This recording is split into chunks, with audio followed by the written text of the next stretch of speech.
Okay. Nothing hard. Are we recording? We are recording now. Okay. Now we are really recording. Second time lucky. Yeah. Okay, Cohen here, Wing Chun, internal Wing Chun, formerly Wing Chun DC. We're still sort of in DC. It's come apart, but it's internal Wing Chun. So today we're going to look at Pak Sao. Here with my student Jason. He's been on the channel before, I believe. We're looking at Pak Sao and how does this, in internal Wing Chun, what does a Pak Sao mean? What does Pak Sao mean when you're thinking about Wing Chun internally? Okay, so there's a big difference, right? Traditionally, Pak Sao is practiced like this, right? They might like this. There's a lot of slapping, right? Boom, boom, like that. It's okay, right? If you punch fast like that, I can hear that I can do kind of crazy movements like that, right? It sounds good, but you're not really getting the maximum out of it. When you train internally, use internal methods rather, your focus becomes something different. So instead, when Jason's punching with his punch, I'm trying to stick to his hand instead, right? Here. So I stick. My instructor used to call this landing the plane, right? So as he punches, punch again, I'm like sliding down like that almost, right? And like a suction cup, I land here like that. So he starts to feel, my elbow is heavy, my shoulder is sunk like this, I'm connected into the floor. So he starts to feel, right, when I'm connecting here, that I can feel his body tensing up now, right? Which gives me an opportunity to seize his own center line, right? But we're not going to get there just yet. We're going to practice, he's going to punch, I'm going to practice landing the plane, okay?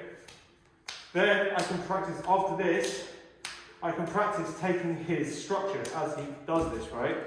Through his Pak Sao like that, right? And you see his body does this.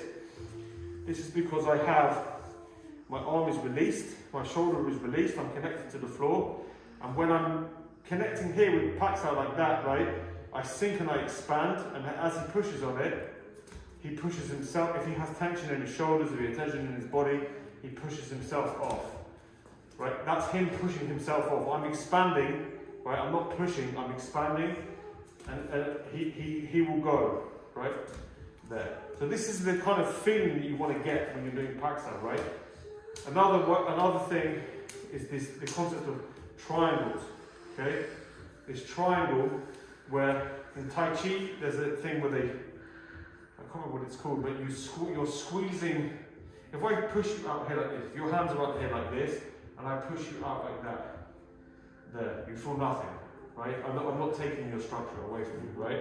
But look, if I start to squeeze in an imaginary point back there, I triangulate, I'm squeezing, I'm forcing his body, right, to compress, right? Like this. So I'm going to just very gentle, right? And you're going to resist, okay? And he goes, right? Try to resist me doing it, right? Here. Just a little bit of pressure and he goes like that, right? If I push him out here, nothing. He can resist it. Push him in there, he goes. This is what's happening in Pak Sao. So you punch, there. I'm triangulating the force. It's going into that imaginary point in the distance, there. He connects like this, right?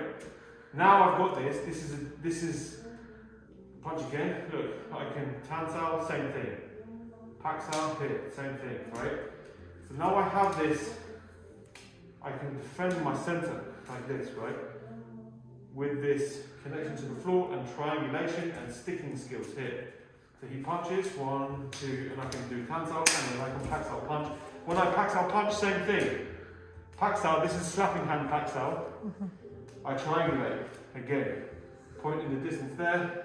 Look, my arms are not crossing like this. Imagine them crossing in a long way in the distance, like this.